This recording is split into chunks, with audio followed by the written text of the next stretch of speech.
nggak sih Anda ngerasain ada sensasi aneh gitu di perut pas mau ambil keputusan penting? Atau mungkin rasa lega gitu ya yang nyebar di dada waktu merasa yakin sama sesuatu? Sering banget ya kejadian kayak gitu. Nah, hari ini kita mau bahas tuntas nih, gimana tubuh kita sebenarnya punya cara unik buat ngomong ke kita, ngirim sinyal-sinyal intuisi secara fisik. Tepat sekali. Kita bakal lihat lebih dalam bab 8 dari materi yang Anda bagiin itu, yang judulnya juga udah bikin penasaran ya. Embodied, Where Do I Feel That? Embodied, oke. Fokus kita nanti gimana caranya ngenalin di mana persisnya di badan kita sinyal itu muncul. Soalnya, kesadaran ini bisa jadi kunci buat mempertajam intuisi atau firasat kita. Yang mungkin selama ini kita rasain tapi kita abaikan gitu aja ya. Betul, sering banget kita abaikan. Oke, mari kita bedah bareng-bareng. Jadi, misi kita ngobrolin ini bukan cuma soal teori ya, tapi bener-bener ngebahas konsep embodiment. Iya, embodiment, gimana pikiran, terus badan, bahkan lingkungan kita tuh ya satu kesatuan gitu, saling ngaruh. Dan yang penting gimana nyadarin sensasi fisik ini bisa jadi jembatan buat lebih percaya sama, bisikan dari dalam diri. Inti idenya sebenarnya simple, tapi sering kita lupain. Intuisi atau gut feeling itu bukan cuma soal pikiran aja di kepala. Bukan cuma abstrak ya. Bukan. Itu pengalaman yang fisik banget. Badan kita secara aktif ngasih umpan balik, sinyal-sinyal nyata yang bisa kita kenali kalau kita cukup peka. Ini menarik loh, soalnya kan budaya kita sering banget misahin pikiran sama badan. Pikiran itu rasional, hebat gitu, badannya cuma wadah aja. Nah, itu dia. Bab ini justru bilang sebaliknya. Malah ada dasar ilmiahnya kan? Bisa dijelasin dikit nggak gimana sederhananya? Bisa. Ini akarnya kuat di teori embodiment.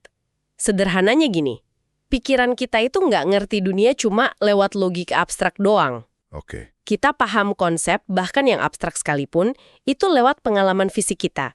Contoh klasik nih dari William James sama John Dewey, gimana kita nyambungin hangat secara fisik. Kayak suhu gitu ya? Iya, suhu hangat. Dengan hangat secara sosial atau ramah. Itu bukan kiasan aja loh. Oh, jadi beneran ada koneksinya? Ada jalur saraf beneran yang nyambungin pengalaman fisik kita sama pemahaman konsep. Otak kita pakai sensasi fisik, kayak rasa nyaman pas sama orang dekat gitu, sebagai data mentah buat ngebangun konsep kayak percaya atau aman. Jadi sensasi fisik itu data penting buat pikiran kita ya? Bukan cuma ya sensasi aja? Penting banget. Data krusial malah. Wow, oke. Jadi badan kita ini semacam papan sensor canggih gitu ya, yang terus-terusan ngirim data. Pertanyaannya nih, gimana kita bisa mulai baca data ini lebih baik? Nah, itu dia.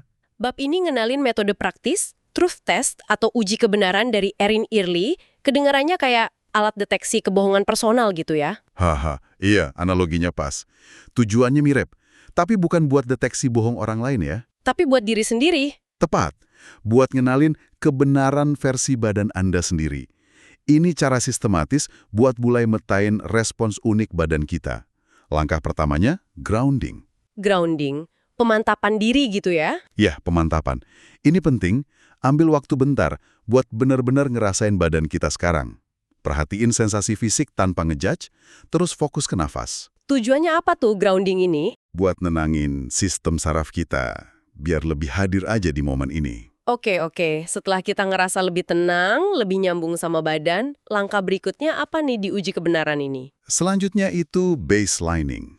Nentuin titik dasar. Baselining, gimana caranya? Caranya, ucapin pernyataan yang jelas-jelas benar tentang diri Anda. Misalnya, nama saya, nama Anda. Ucapin beberapa kali, niatnya buat ngerasain, bukan cuma mikir. Oke, terus? Terus, perhatiin benar-benar, di mana di badan Anda muncul sensasi pas ngucapin kebenaran ini. Ada rasa terbuka di dada, atau rasa mantap di perut, atau mungkin sensasi lain di tempat yang nggak diduga.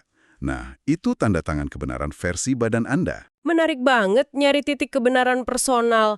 Tapi, bukannya gampang ya? Kita jadi bias. Mungkin kita ngerasa sesuatu di dada karena kita pengen pernyataan itu benar. Bukan karena emang benar secara objektif. Gimana bedainnya sama harapan doang? Pertanyaan bagus banget, dan ini krusial. Emang di awal-awal bisa jadi ambigu. Kuncinya itu di konsistensi sama latihan. Oh, jadi nggak instan ya? Enggak, ini bukan sihir.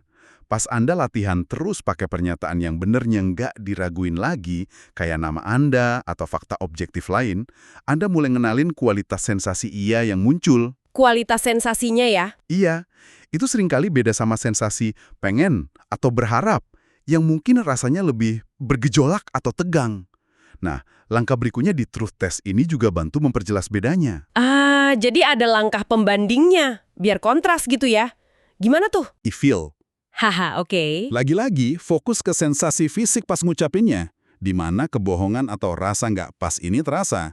Seringkali, lokasinya beda banget sama sensasi kebenaran. Oh ya, biasanya di mana tuh? Mungkin rasa sesak di tenggorokan, tegang di bahu, nggak enak di perut bawah, atau sensasi ketutuk lainnya.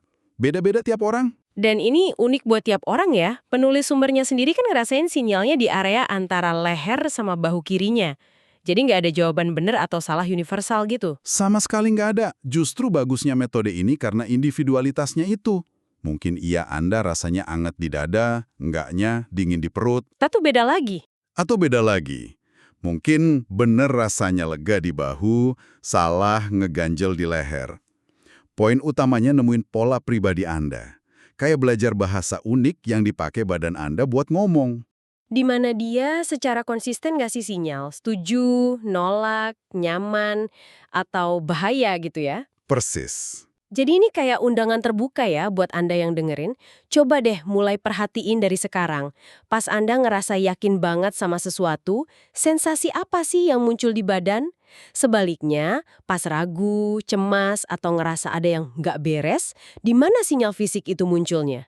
Kayak ngelatih otot kepekaan internal gitu ya. Dan perlu ditekenin ya, tujuan metode ini tuh lebih dari sekedar latihan kesadaran biasa. Ini alat pemberdayaan diri yang kuat. Pemberdayaan diri, maksudnya gimana? Terutama buat orang yang mungkin pernah ngalamin gaslighting, tahu kan? Pas realitas kita terus-terusan dibantah atau diremehin orang lain. Oh, jadi kita belajar buat nggak percaya sama sinyal dari diri sendiri gitu ya jadinya? Nah, itu dia. Secara sistematis, kita diajarin nggak percaya sama persepsi dan sinyal internal kita. Atau buat siapa aja yang pernah ngalamin trauma yang bikin mereka keputus atau ragu sama penilaian badannya. Oke, jadi truth test ini. Ini cara buat pelan-pelan ngebangun lagi jembatan kepercayaan ke intuisi sama kebijaksanaan badan kita sendiri. Belajar ngenalin lagi alarm atau lampu hijau internal kita. Wah, penjelasan itu ngasih konteks yang penting banget. Jadi bukan cuma ngerasa-rasa iseng ya, tapi ada tujuan pemulihan sama penguatan diri di baliknya. Iya, betul. Oke, teori sama metodenya udah cukup jelas nih. Tapi seringnya kan cerita nyata bikin konsep jadi lebih hidup. Nah, bab ini ngasih 2 cerita kontras yang menarik. Kita mulai dari Warren Bennis dulu ya, pakar kepemimpinan itu. Ya, kisah Bennis ini bagus banget buat contoh. Waktu itu, Bennis lagi jadi rektor universitas. Posisi bergengsi kan? Iya, jelas. Di satu forum publik, ada mahasiswa nanya pertanyaan simpel tapi nusuk banget. Profesor Bennis, apakah Anda suka jadi rektor universitas? Wah, langsung ke intinya ya pertanyaannya. Reaksi Bennis gimana tuh? Dia diem. Lama banget. Ruangan jadi hening. Nah, pas hening itu, dia bukannya sibuk nyari jawaban yang bener di kepala, tapi malah nyadarin sensasi fisik yang spesifik banget. Sensasi apa? Rasa geli atau kesemutan halus gitu di ujung jari-jarinya. Nah, menariknya, ini sinyal fisik yang udah dia kenal sebelumnya. Oh iya, biasanya muncul kapan? Biasanya muncul pas dia dapat ide riset baru yang benar-benar bikin dia semangat. Aha, jadi badannya ngasih petunjuk nggak terduga ya, nyambungin pertanyaan soal jabatannya sama passion dia yang sebenarnya. Persis. Kesadaran itu ngubah segalanya. Dia akhirnya jawab, jujur, saya suka idenya jadi rektor universitas. Idenya, bukan kenyataannya ya? Iya. Dia sadar, dia tertarik sama tantangan intelektualnya, konsep kepemimpinannya, statusnya, tapi bukan sama kerjaan sehari-harinya jadi rektor.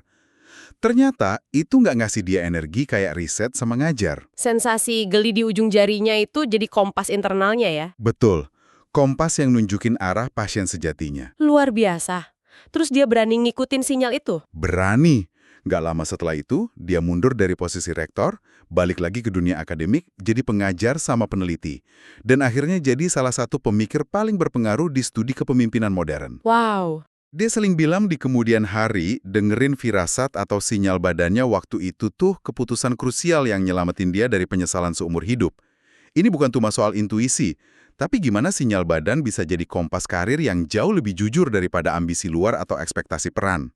Cerita yang kuat banget ya, soal keberanian dengerin sinyal halus dan dampaknya yang gede.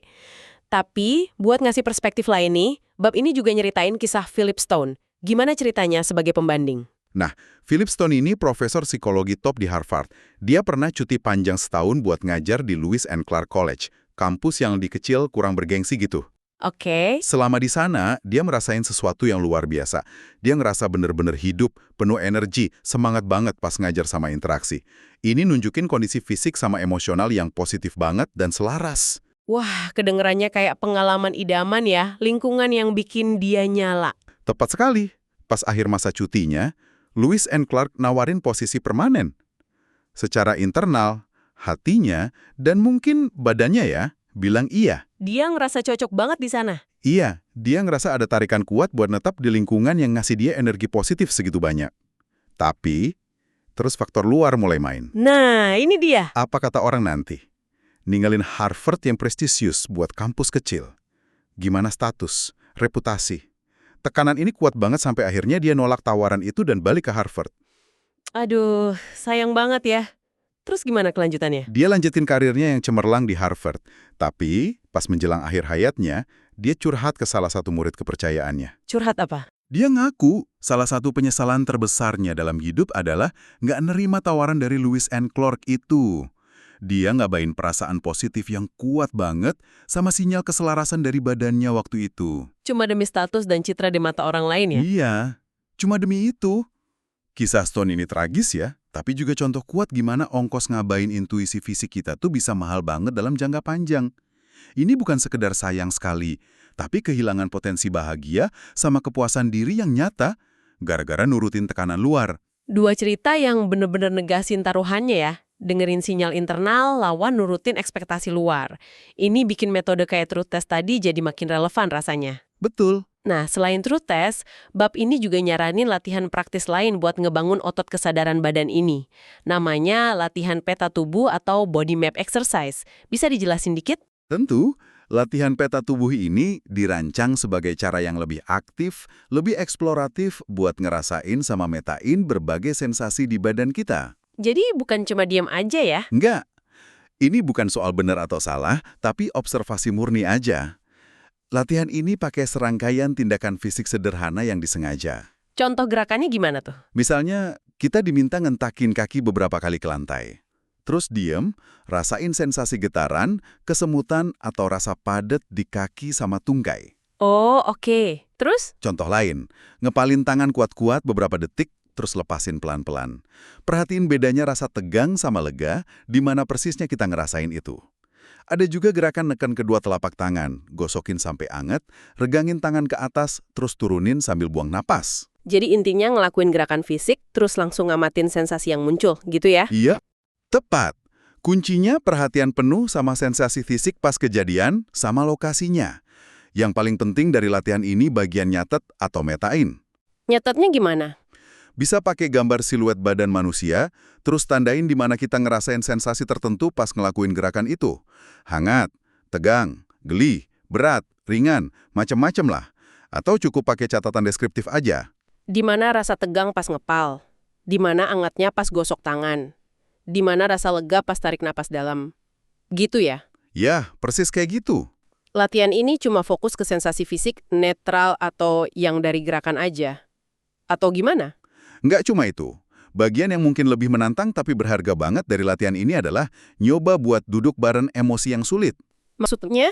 Misalnya, coba ingat satu situasi yang bikin rasa sakit, kecewa, atau luka batin. Nah, daripada refleks ngehindar atau ngalihin perhatian. Coba dirasain gitu ya? Iya, coba izinin diri kita buat ngerasain emosi itu di badan. Di mana dia munculnya? Ada rasa sesak di dada, kayak ada simpul di perut, berat di bahu, panas di muka. Wah, itu kedengerannya nggak gampang sih. Apa yang perlu diperhatiin pas nyoba ngerasain emosi sulit itu secara fisik? Kuncinya observasi tanpa ngejudge. Cukup perhatiin lokasinya, intensitasnya, kualitas sensasinya gimana. Nusuk, tumpul, denyut, dan lain-lain. Gak usah dianalisis kenapa ada di situ. Cukup diamati aja ya? Diamati aja. Dan yang menarik juga buat dilihat, Sensasi itu diam aja atau berubah seiring waktu. Mungkin awalnya kerasa banget di satu titik, tapi setelah beberapa saat kita perhatiin, dia mulai nyebar, reda, pindah lokasi, atau berubah bentuk. Oh, jadi bisa berubah-ubah. Bisa. Ini nunjukin kalau sensasi fisik, bahkan yang nyambung sama emosi sulit, itu sifatnya dinamis. Ini proses buat kenalan sama peta internal kita, dikit-dikit.